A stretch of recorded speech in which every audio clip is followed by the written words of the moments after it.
Hey everyone, in today's video I will show you how to automatically direct incoming Yahoo mails to specific folders. So let's get started. First, log into your Yahoo Mail account. At the top right side, you will see the settings option. Click on that and select more settings.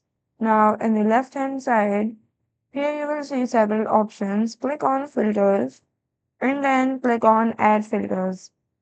Here you can give name to your filter and then set the rules, the condition. For example, if the email is a specific sender or contains sender, so just click on contains and then here you have to select or choose a folder where you want those emails to go or create a new folder.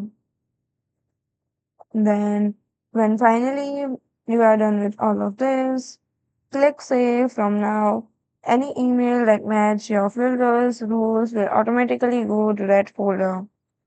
So, as you can see the Save button, click on that and that's it. You have organized your Yahoo Mail in just a few clicks. So that's all for today. Thank you for watching.